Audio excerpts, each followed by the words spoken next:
Mapagpalang araw mga boss, dating sparring partner ni Pacman Pacquiao na si George Kambosos Jr. Kung maalala nyo mga boss 2 beses. Ito binugbog ni Devin Haney sa kanyang baluarte sa Australia.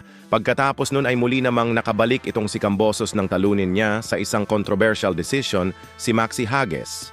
Saka naman niya hinarap si Vasily Lomachenko para sa bakanteng IBF Lightweight World Title.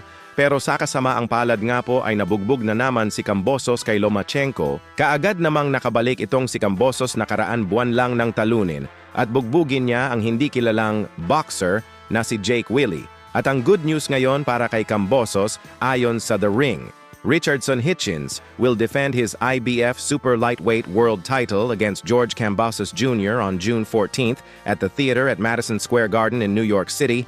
Kung nasusundan niyo po mga boss galing sa talo si Kambosos, sabay nanalo lang siya ng 1 beses. Hindi siya number 1 contender ng IBF Super Lightweight, hindi rin mandatory. Pero lalaban na naman siya sa isang world title, kung saan taliwas po yan. Sa sinasabi ng iba na kailangan daw muna maging number 1 o mandatory ang isang dating 3-division world champion na si Casimero bago daw makalaban sa isang championship. Basta nasa top 10 ang isang boxer, automatic na yan, pwede lumaban sa isang championship. Nakadepende po yan sa negosasyon, ang kailangan lang malakas ang kapit para muling mapapalaban sa world title katulad nitong si George Kambosos Jr. Samantala base dito sa latest post ni Cuadro Alas It's My Boy sa kanyang FB page. Kumusta na kayo mga boss? Pasensya na busy pa ako. Pagkatapos ng eleksyon talpakan na naman. So next month ang eleksyon. Pagkatapos niyan abangan natin baka mag-a-announce na si John Riel Casimero ng kanyang laban.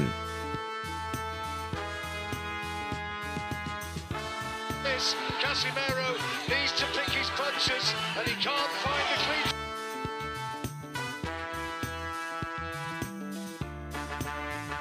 clean.